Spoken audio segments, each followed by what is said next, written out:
இன்று அவருடைய சத்தம் எழுதியவர் சகோதரர் சகரியா பொன்னன் அவர்கள். நாள் ஜூன் 10. பிறர் கண்களுக்கு முன்பாக சிறியராயிருந்தே ஜீவித்திட வேண்டும். நாம் மற்றவர்களிடம் எவ்வாறு பழகி நடந்து கொள்கிறோம் என்பதை தேவன் கவனித்து பார்க்கிறார். தேவ அன்பு பிறரை சிறியவர்களாக எண்ணும்படி ஒரு காலம் செய்யாது.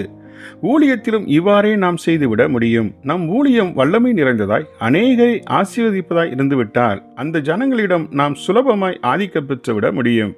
அந்த மரியாதையை பயன்படுத்தி அவர்கள் எனக்கு ஏதாயிலும் ஒரு விதத்தில் எனக்கு பணிவிடை செய்திட சுலபமாய் அவர்களை கையாண்டிட முடியும். அப்படி நான் செய்துவிட்டால் அவர்களுக்கு நான் பெரியவனாய் மாறி விடுவேன். இவ்வித நிலைக்குத்தான் நான் அதிகம் பயப்படுவது உண்டு. நானோ தாழ இறங்கி சிறியவனாகவே இருந்து பிறருக்கு பணிவிடை செய்திட விரும்புகிறேன். ஏனென்றால் நான் ஊழியம் செய்திடவே அழைக்கப்பட்டவன். மேட்டிமையானவைகளை சிந்தியாமல் தாழ்மையானவர்களுக்கு இணங்குங்கள் என கூறும் ரோமர் 12ஆம் அதிகாரம் 16ஆம் வசனத்தை பாருங்கள்.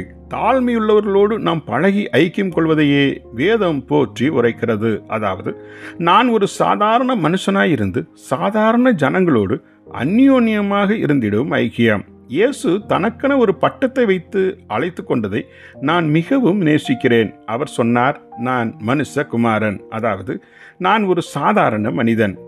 அவர் என்ன நிஜத்தில் சாதாரண மனிதரா? அல்லவே அல்ல. அவர் தேவன், சர்வவல்ல தேவன். ஆனால் பூமியிலோ ஒரு சாதாரண மனிதனாகவே ஜீவித்தார். எனக்கு யாதொரு வரம் இல்லாவிட்டாலும், என்னால் சரியாக கூட பிரசங்கிக்க தெரியாவிட்டாலும், நான் ஒரு சாதாரண மனுஷனாய் இருந்து விட்டால் நான் நிச்சயமாய் அவரை போல் மாறிட முடியும். ஜெபிப்போமா. அன்பின் தகப்பனே, எங்கள் எஜமானின் சாயல் ஊழியம் செய்திடும் எளிய மானிடனின் சாயல். அவரின் அடிச்சுவற்றை பின்பற்றி இயேசுவை போல் மாறிட உதவி செய்தருளும். ஆமேன்.